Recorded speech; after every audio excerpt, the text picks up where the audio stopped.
안녕하세요. 우리안과TV 최현태입니다. 오늘은 주로 아이들한테 시행하는 정밀 시력 검사에 대해서 오늘과 다음 편 두 편에 나누어서 설명해 보겠습니다. 전에 영상에서 만 3세 이상이 되면 굴절 검사를 포함해서 시력 검사를 받아보는 게 좋다고 말씀드렸습니다. 검사 결과에 문제가 없다면 1년에 2번씩 정기적으로 체크만 잘 해주면 되겠습니다. 다만 이런 검사에서 굴절 이상의 수치들이 높거나 사시가 있다거나 같은 나이대에 비했을 때 시력이 좀 낮은 경우에는 정밀 시력 검사가 필요합니다. 정확한 명칭은 조절마비 굴절 검사입니다. 우리 눈 안에는 가깝고 멀리 볼 때 초점을 맞추게 하는, 즉 이 카메라의 조리개 역할을 하는 부분이 눈 안에 있습니다.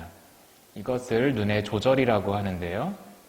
눈의 조절이 일정 범위 이상 강해지면 아이들의 경우 근시가 아닌데도 근시처럼 보이는 경우가 있고, 또 반대로 원시는 더 많은데도 적게 있는 것처럼 보이게 됩니다.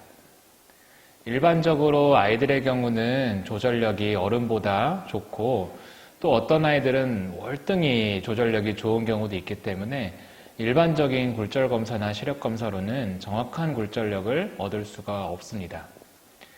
일반적으로 근시가 있는 아이들이 처음에 안경을 맞출 때 이 조절마비 굴절 검사를 하게 되는데, 대부분의 아이들은 이 일반적인 굴절 검사와 조절마비 굴절 검사의 차이가 없습니다. 다만 몇몇 아이들은 가성근시, 그러니까 근시가 없는데도 일반 굴절 검사에서 근시로 나오는 경우가 있습니다. 이런 가성근시가 있는 아이들한테 일반 굴절 검사 결과값인 근시 안경을 씌우게 되면 과교정되는 경향이 있고, 이러면 피로감도 빨리 오고 시력 발달에도 문제가 발생할 수 있습니다. 이것은 저의 견해인데, 근시의 경우는 이 과교정보다는 저교정이 딱 맞춰서 쓰는 게 제일 좋은데, 딱 맞춰서 쓰지 못한다면 과교정보다는 저교정이 문제의 소지가 적고, 과교정은 매우 좋지 않다고 생각합니다. 따라서 근시로 처음 안경을 맞출 때는 조절마비 굴절 검사, 정밀 시력 검사가 필수입니다.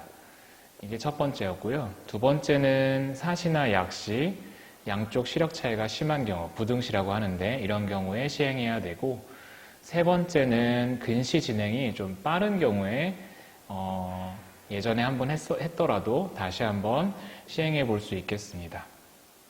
네 번째는 특별한 이유 없이 시력이 잘 나오지 않는 경우에도 시행해 볼 수 있습니다.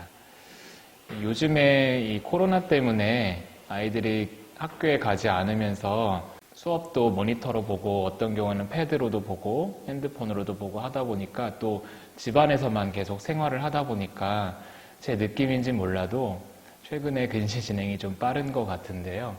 이렇게 근시 진행이 빠른 경우나, 또 수업을 들으려고 모니터나 이런 패드를 보지 않던 아이들이 이제 보기 시작하면서 좀 이렇게 찡그려 보는 아이들, 이런 아이들은 꼭 병원에 와서 시력 체크해보고, 도수가 높다면 이런 조절마비 굴절 검사를 해봐야 되겠습니다. 저는 이제 이런 조절마비 굴절 검사를 하면서 같이 사시 검사, 망막이나 시신경 검사, 각막 검사나 입체시 검사, 양안시 검사, 색각 검사 등을 병행해서 현재 아이의 눈에 특별한 이상이 있는지, 또는 기능적으로 잘 성장은 하고 있는지 확인하고 있습니다. 또한 이제 근시 진행이 빠르거나 이른 나이에 근시가 시작된 경우, 그리고 약시가 우려되는 경우는 안구 계측 검사를 통해 눈의 발달 사항을 추가적으로 확인해 보기도 합니다. 오늘은 이 정밀 시력 검사에 대한 설명과 언제 하는지에 대해서 알아보았고요. 다음 시간에는 검사 방법과 주의사항에 대해서 말씀해 드리겠습니다. 감사합니다.